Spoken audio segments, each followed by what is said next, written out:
Oke, bismillahirrahmanirrahim. Assalamualaikum warahmatullahi wabarakatuh. Waalaikumsalam warahmatullahi wabarakatuh. Baraya adab di rumah dimanapun Anda berada. Kita bertemu lagi di acara Siniar Litera yang selalu disponsori oleh fakultas kita tercinta, Fakultas Adab dan Humaniora. Dan alhamdulillah di hari ini hari yang sangat spesial karena di Siniar Litera kali ini kita sudah kedatangan tamu. Ini sahabat lama saya, alhamdulillah sampai hari ini masih bisa bersilaturahmi. Amin. Namanya Kang Ferry Kurtis. Tepuk tangan dulu buat Kang Ferry Kurtis. Oke. Assalamualaikum. Eh, Kang, sebelum acara Ah, dilanjutkan, podcast ya. ini dilanjutkan, tentu saja para pemirsa atau baraya adab di rumah ingin tahu siapa Ferry Kurtis. Saya akan membacakan sedikit Oke. karena biografi Akang ini panjang sekali sampai 50 halaman ini. Wow, bahaya. Sampai 50 halaman. Eh, ini saya dapat dari beberapa referensi. Jadi baraya adab di rumah, Kang Ferry Kurtis ini, Ferry Kurtis itu sekolahnya dulu di Sekolah Tinggi Seni Indonesia atau STSI Bandung, yang sekarang berubah menjadi Institut Seni Budaya Indonesia Bandung. Jurusannya teater, dan beberapa kali hampir 999 kali pertunjukan. Banyak Teater. amat ini. Dan dulu pertunjukannya di sini dituliskan pernah juga sebagai aktor, tapi kebanyakan sebagai penata musik. Ya, Betul ya. Dan di beberapa kelompok teater, salah satunya ada di Teater Payung Hitam, terus kemudian di teater apa lagi nih Kang? Sanggar kita. Sanggar Kita, Ya. terus di studio teater STSI, Laskar Panggung, Bandung Moy, banyak sekali. Eh, tapi saya kenal dengan Ferry Kurtis itu saya waktu kuliah.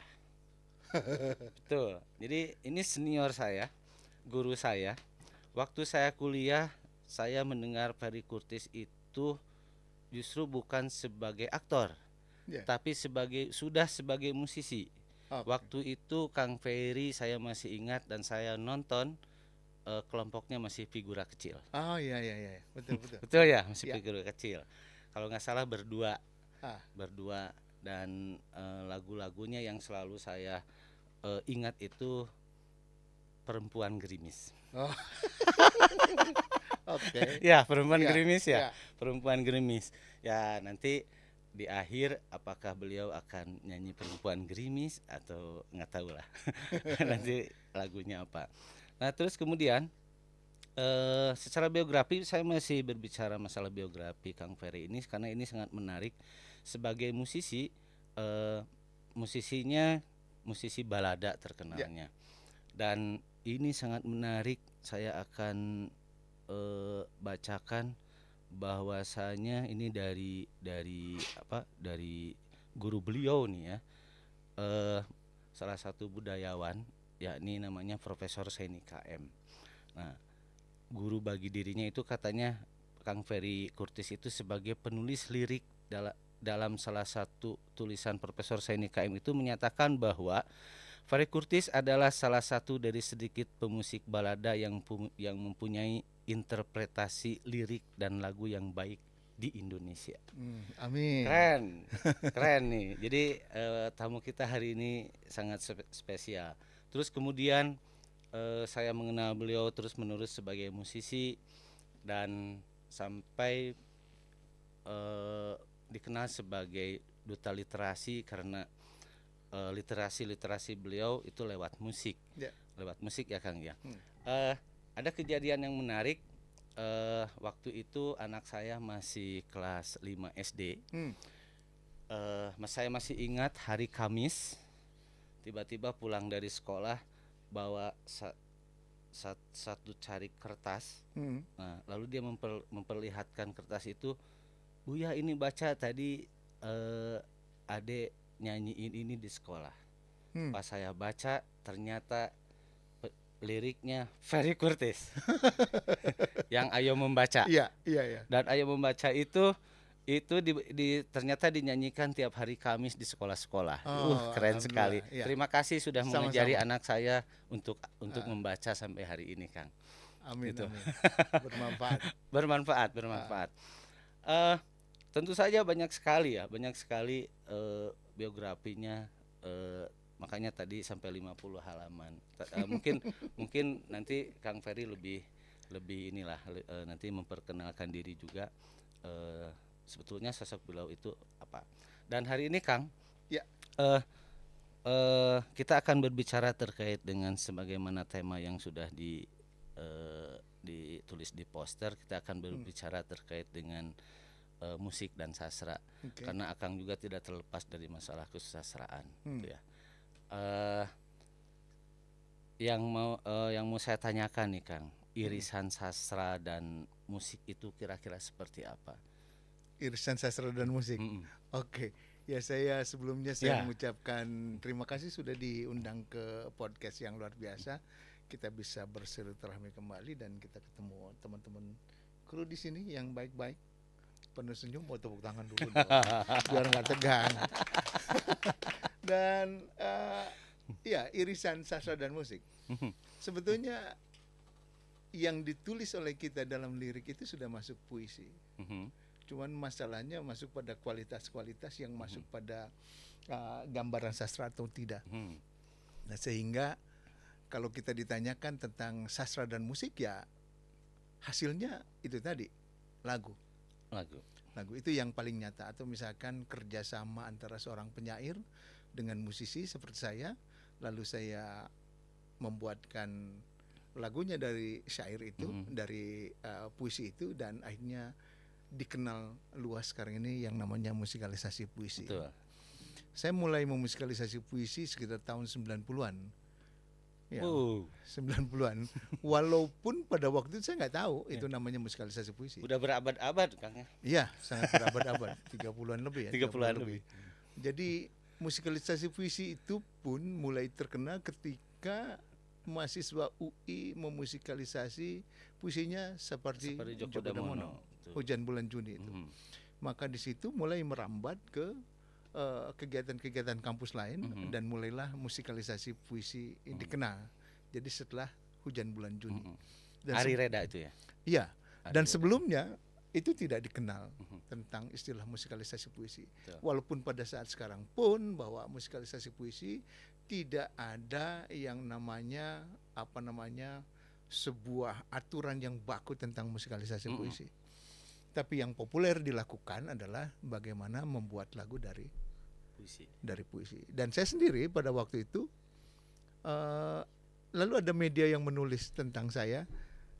Dia mengatakan bahwa aliran musik saya adalah balada. Balada kreatif, dia bilang begitu.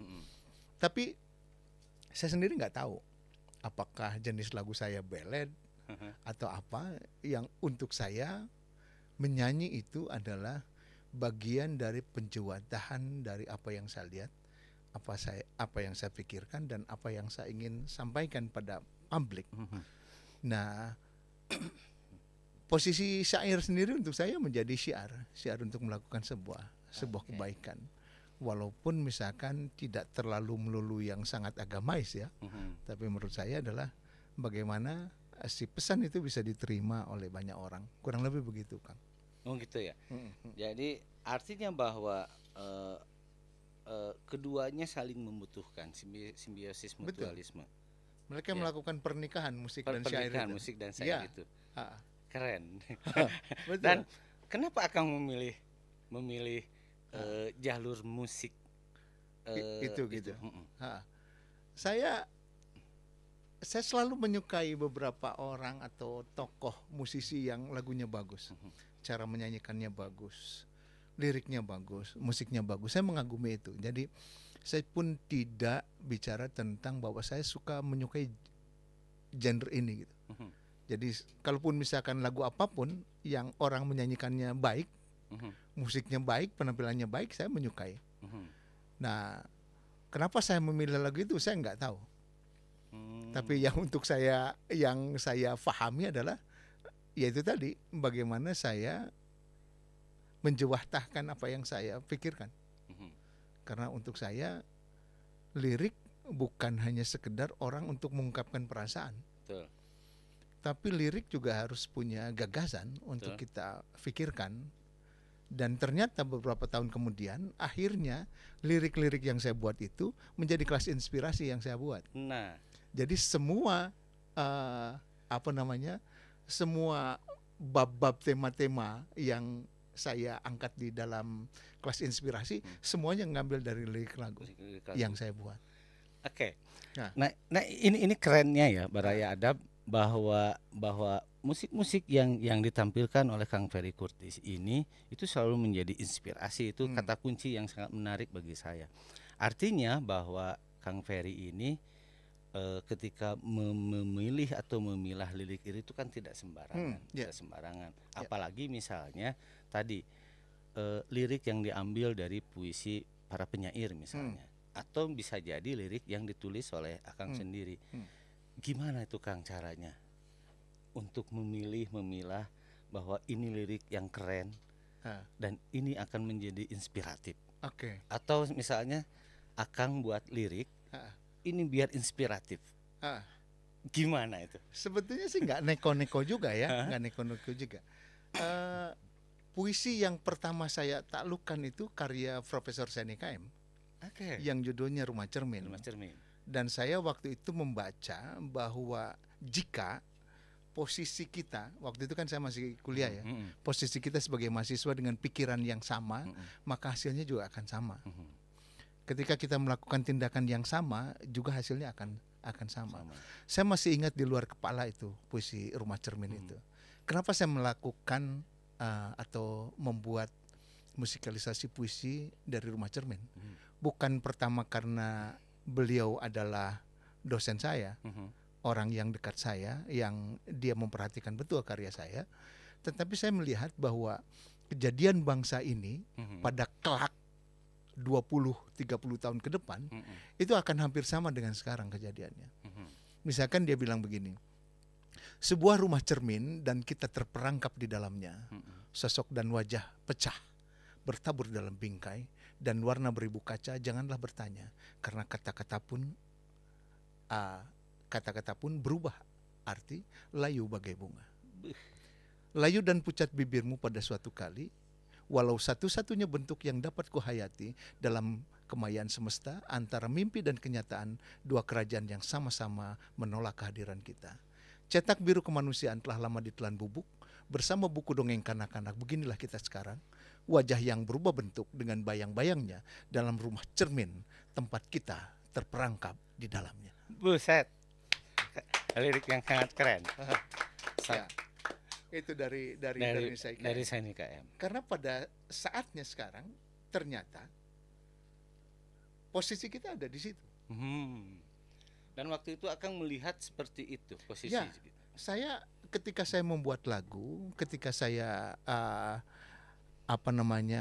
berusaha untuk menerjemahkan puisi ke dalam lagu, itu saya selalu berpikir ini lagu ini akan bertahan berapa lama. In nggak dengan permasalahan negara sekarang. Dan maka terakhir dalam kalimat itu, tempat kita terperangkap di dalamnya. Itu yang menurut saya, itu yang yang terjadi. Kalau kita ngomong Indonesia sekarang, apa yang kurang dari Indonesia? Betul. Waktu 24 jam, 12 jam siang, 12 jam malam. Dan itu tidak kita temukan di negara-negara lain. Betul. Itu sangat pas, berbagi 12-12. Dan itu membuat kita sebetulnya bisa melakukan pekerjaan yang lebih efektif daripada mereka yang tidak punya waktu seperti itu, yang malamnya panjang atau yang siangnya panjang. Tapi kenapa masalahnya di Indonesia kreativitas itu tidak berjalan? Karena apa? Karena itu tadi, mereka berpikir dalam wadah yang kecil menurut saya, sehingga dia tidak merasa bahwa dia adalah bagian daripada kemajuan dunia. Kalau misalkan kita sekarang, saya kan warga RT berapa, Ya. RW berapa, lalu kelurahan, lalu saya bagian dari kecamatan, saya lalu bagian dari kota madya, saya bagian dari provinsi dan sebagainya, saya bagian dari Indonesia, saya bagian dari ASEAN, saya bagian dari Asia, dan tentu saya menjadi bagian dunia. Artinya saya penduduk dunia. Nah, sebagai penduduk dunia, apa yang ingin kita sampaikan atau kita berikan pada dunia? Itu prinsip yang saya pegang sampai sekarang. Kalau pakai bahasa, saya jadi ingat Arifin C. Nur nih di Kapai-Kapai. Kita itu terjebak oleh cermin tipu daya itu ya. Yes. Ya, cermin tipu Betul. daya itu ya. Betul. Dan bahasa ini juga pakai kata rumah cermin itu ya. Betul. Oke Kang. Sebelum lanjut nih dari Baraya Adab nih. Ada pertanyaan nih Kang dari Ita.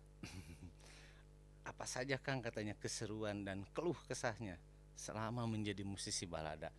Saya pikir pertanyaan menarik nih. Kondisi dulu hari ini yang Akang terus menerus di jalan menempuh jalan jalur musik sebagai alat tadi kalau Akang bahasa siar gitu.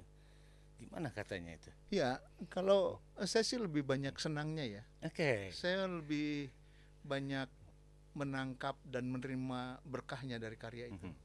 Saya tidak merasa bahwa oh ini enggak in, oh ini enggak ngetop atau apa.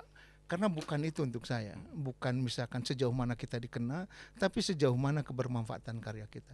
Itu yang paling penting untuk saya. Dan saya yakin bahwa Allah akan memberikan rezekinya pada kita,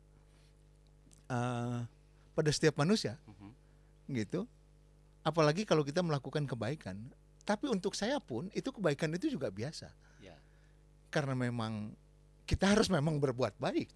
Ketika misalkan membuat lirik baik bukan berarti saya menjadi istimewa. Ya untuk saya biasa, karena memang manusia harus berbuat baik. Sama seperti mahasiswa gitu. Ya mahasiswa memang harus baca buku.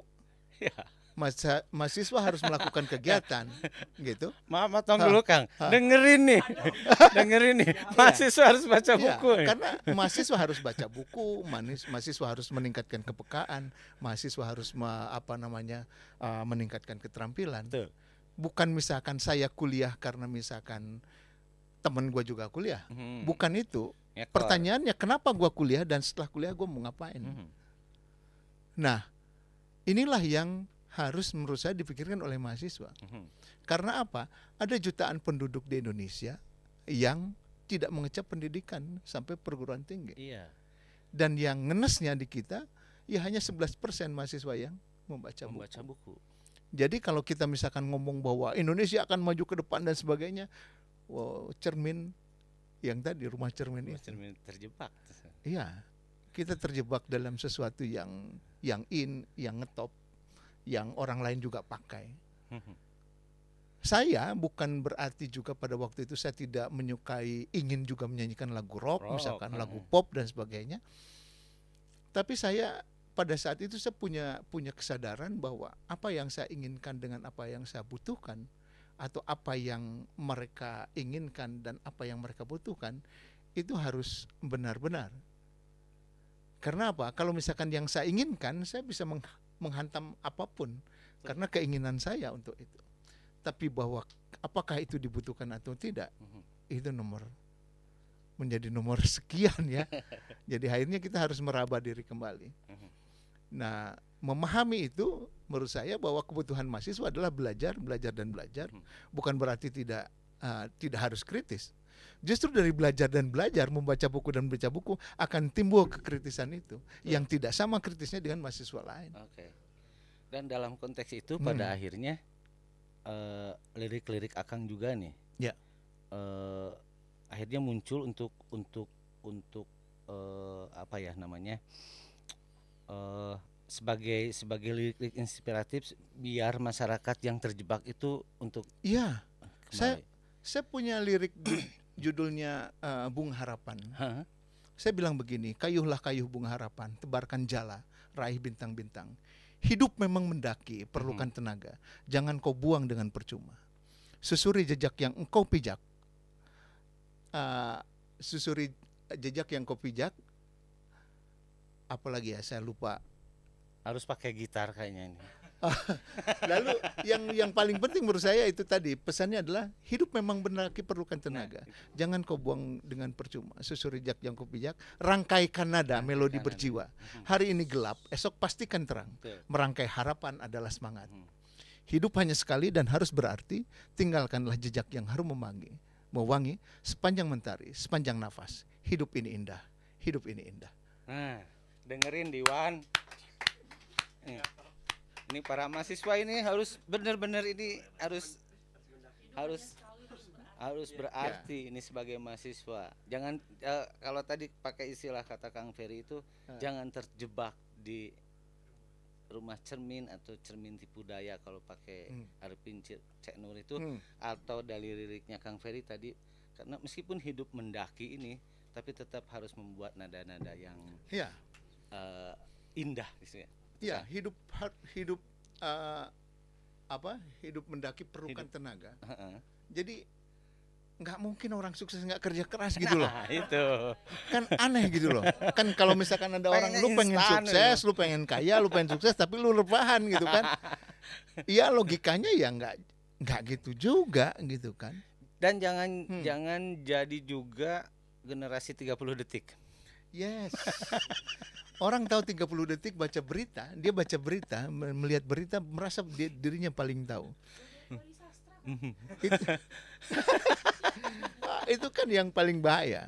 Sebetulnya secepat apa sih punya kita ingatan? Gitu. Baik Kang. Ini semakin memanas nih. Sudah mulai banyak pertanyaan Kang. Ini nggak cukup 40 menit. Nggak cukup. Nggak apa-apa lah, kita sampai 2 jam juga lah. Kita ngacapruk ya Kang lah.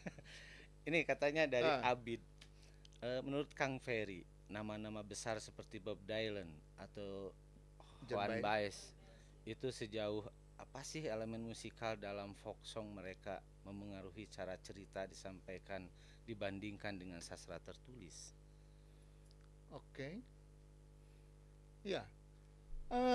Bob Dylan, Joan Baez dan sebagainya, dia menyanyikan folk songnya adalah folk songnya Amerika. Kita juga punya folk song yang lain, gitu.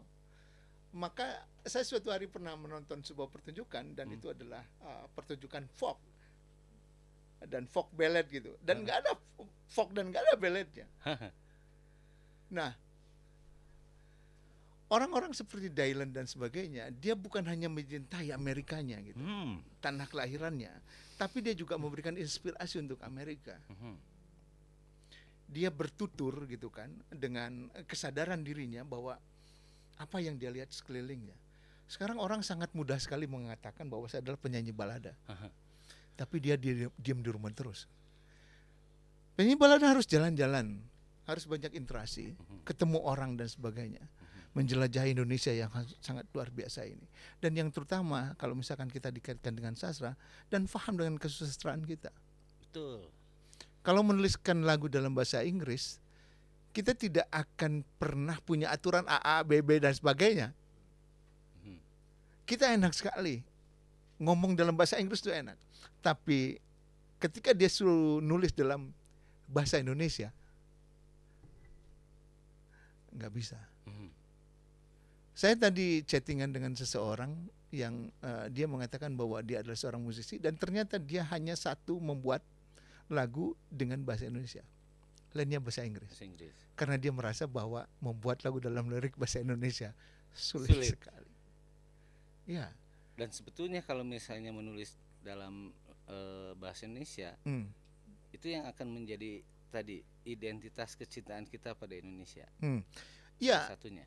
Banyak sekali ya. Kita misalkan ketika kita ngomong tentang cinta dan sebagainya, kalau diolah dalam bahasa sastra di Indonesia itu sangat luar biasa.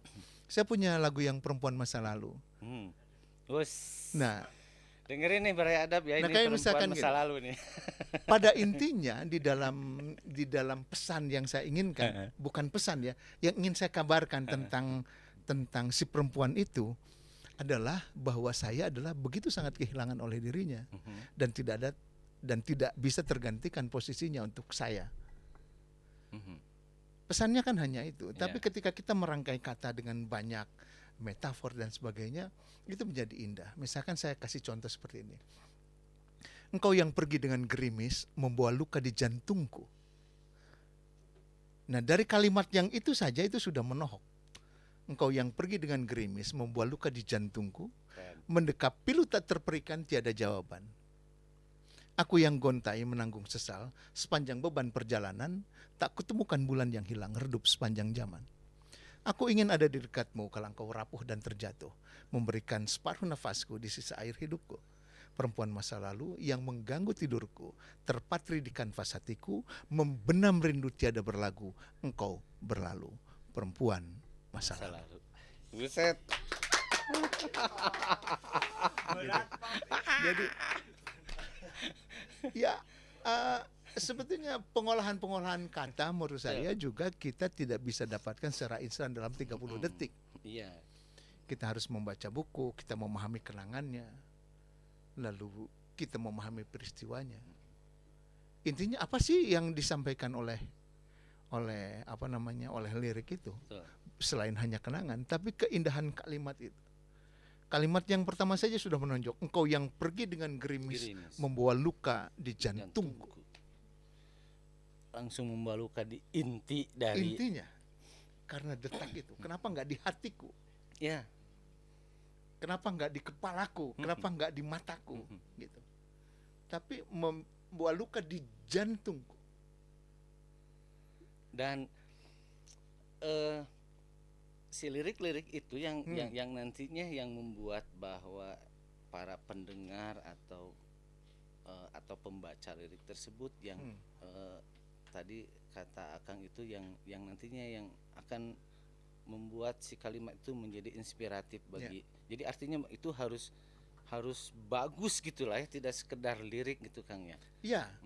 Kalau dalam ilmu teknik bangunan atau apa, itu adalah presisi. Nah, membuat kalimat-kalimat yang presisi yang susah untuk digantikan. Gitu. Dan itu juga sebuah kalimat kuncian kalau dalam bela diri.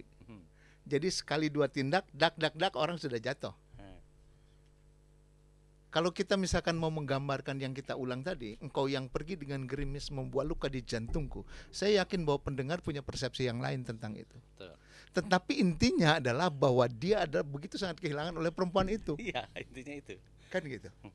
Tapi ketika kalimat itu diurai, diterjemahkan atau bukan diterjemahkan ya, dibaca kembali, dibaca ulang, itu kalimat yang pertama itu sudah membuat orang mati. Jadi kalau dalam terkunci. Ya, dalam ilmu bela diri Aikido itu bagaimana kita menangkap tenaga si lawan penyerang kita itu menjadi sebuah kekuatan untuk kita.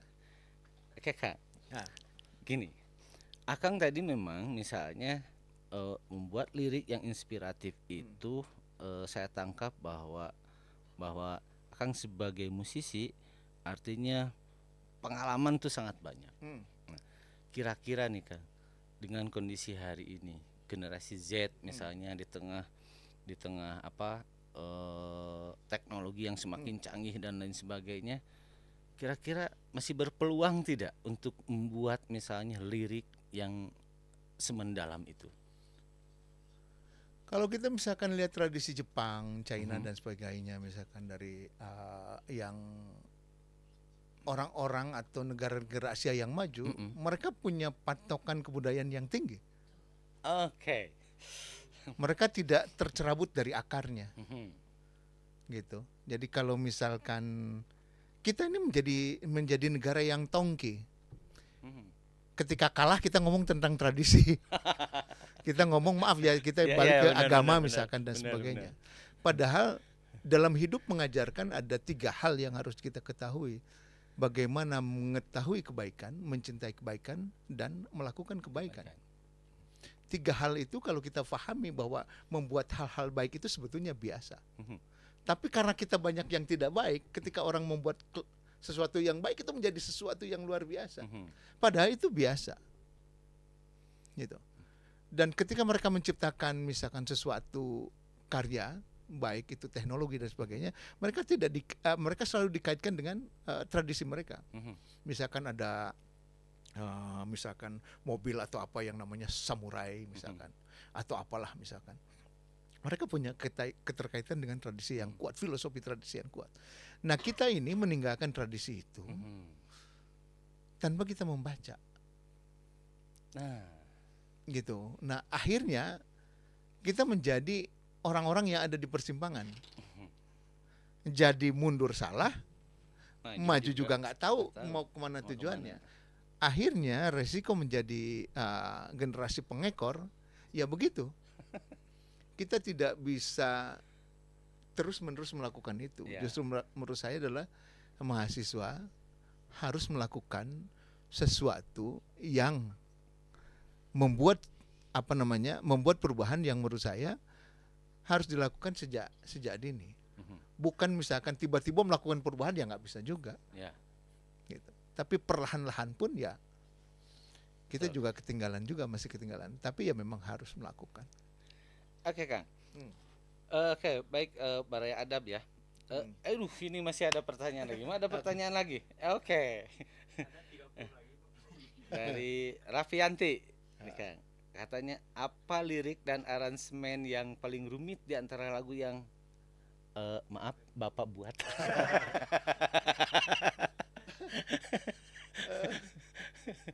Saya selalu ingin membuat lagu atau aransemen yang menjadi nomor satu. Semuanya nomor satu. Karya yang dilahirkan itu harus selalu menjadi karya yang terbaik. Karena berkaitan dengan penjewatahan pemikiran itu.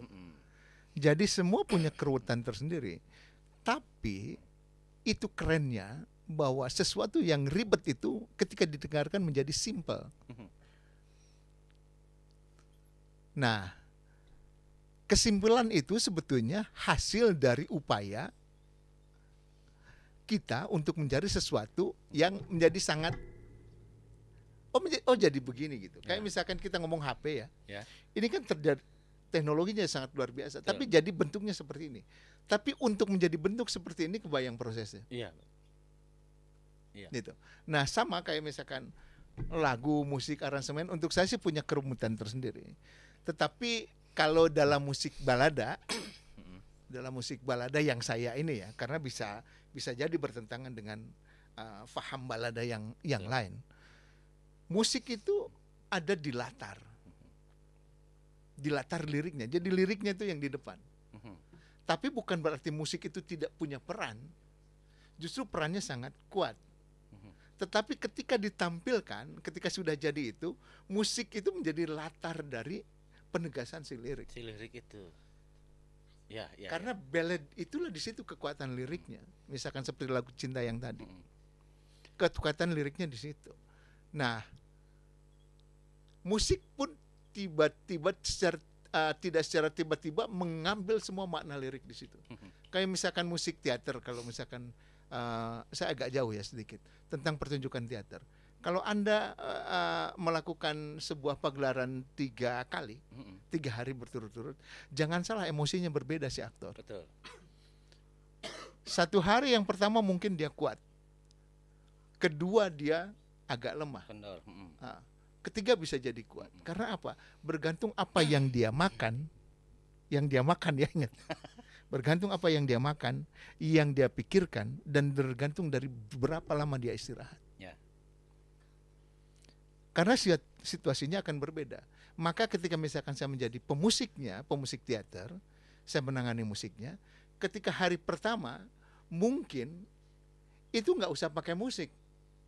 Ketika dia berbicara, melakukan dialog, nggak usah, karena dia masih kuat. Karena dia bisa menjaga irama dan stamina. Tapi di hari kedua dia lemah. Disitulah peran musik untuk mengangkat kalimat atau dialog yang ingin ditampilkan. Kita dorong di situ lewat musik. Misalkan tiba-tiba waktu dialog yang pertama kita nggak pakai musik, tapi yang kedua kita pakai misalkan selo atau apa. Tiba-tiba dia akan tertarik, dan ketika frekuensinya sama dengan si aktor itu, dia akan punya energi yang lebih. Dialognya jadi kuat. Maka saya selalu bertanya pada aktor-aktor yang saya musikin itu, saya nanya, ini keganggu nggak kamu punya ini dengan musik ini? Atau kalau misalkan saya mengatakan bahwa ini senyawanya sama, frekuensinya sama, dan tolong samakan frekuensinya dengan musik ini. Oke. Kang, saya masih melanjut pertanyaan masalah tadi ya, pertanyaan masalah kerumitan tadi. Gini, perlu diketahui ya Baraya Adab, juga karena yang nonton juga Pak Dekan, Pak Rektor juga nonton nih Kang. Gini, perlu diketahui bahwa Kang Ferry ini yang menulis lirik Mars UIN Sunan Gunung Jati Bandung.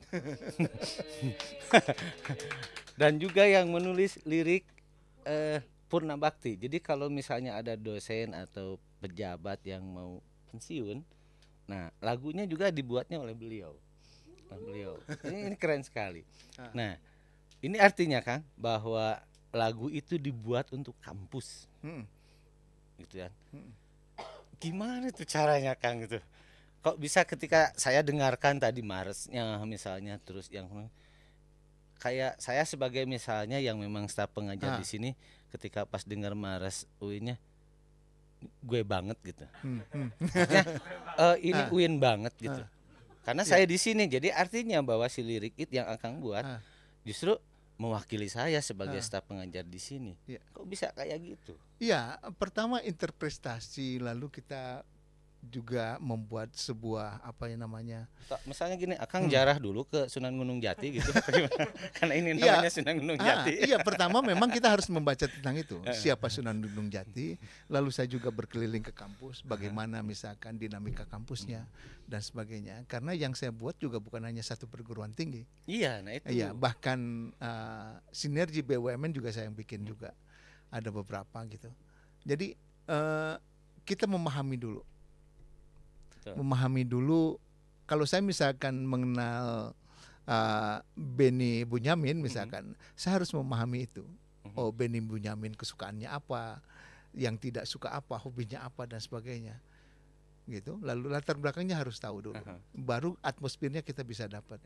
Jadi bukan hanya sekedar menulis lirik, ayo belajar, ayo sekolah dan sebagainya, enggak juga, gitu. Dan jangan salah bahwa kalimat-kalimat dalam lirik itu juga harus mengikat itu tadi. Nah itu. Orang itu harus jelek gitu.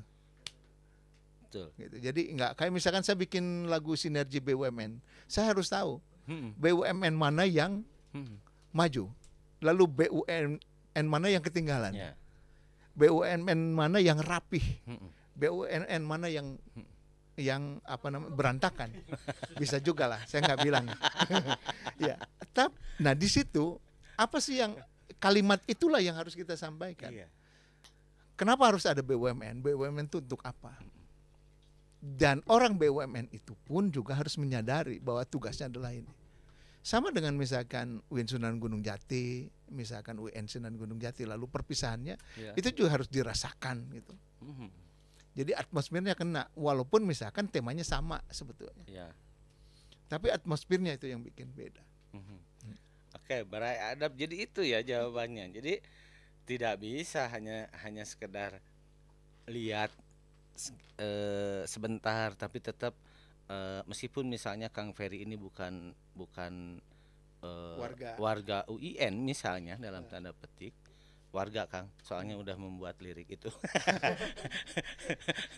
tapi artinya dia mengawini dulu UIN ternyata ya, biar menjadi bagian akhirnya lirik itu tersampaikan. Oke.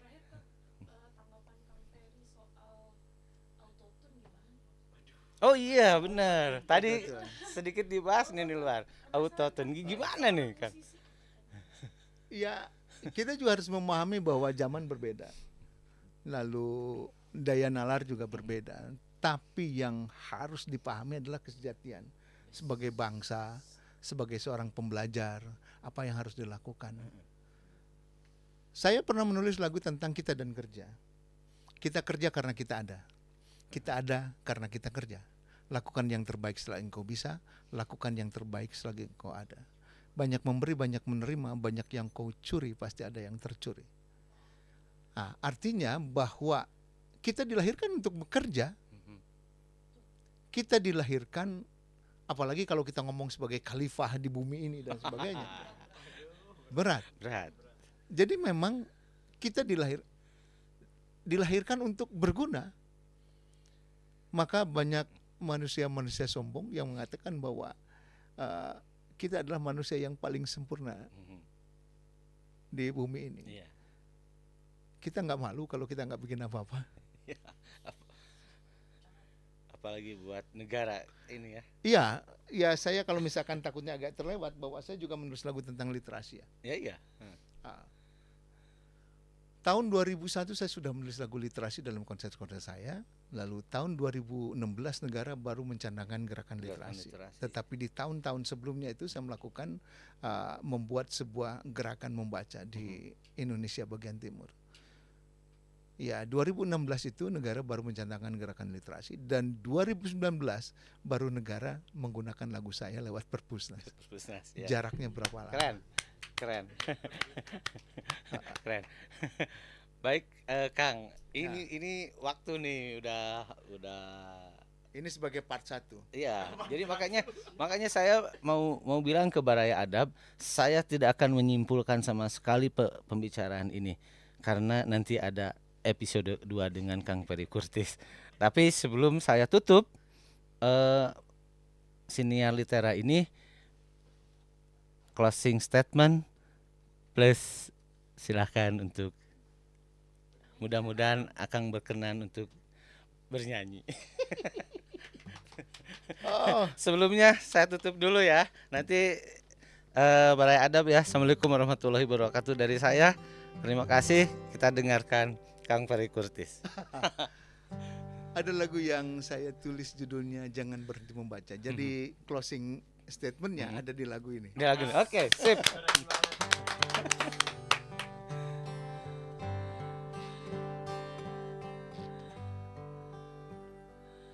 Jika kau berhenti membaca, itu tanda kemunduran dunia.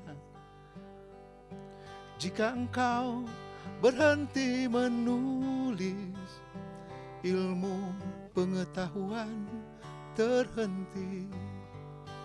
Membacalah selagi muda, agar engkau terbiasa.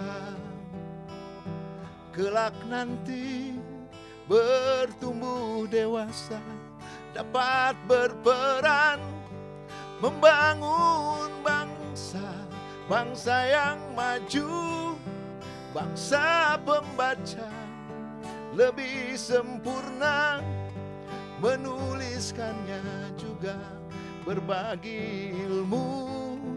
Tiada yang percuma, kelak menebar seperti cahaya.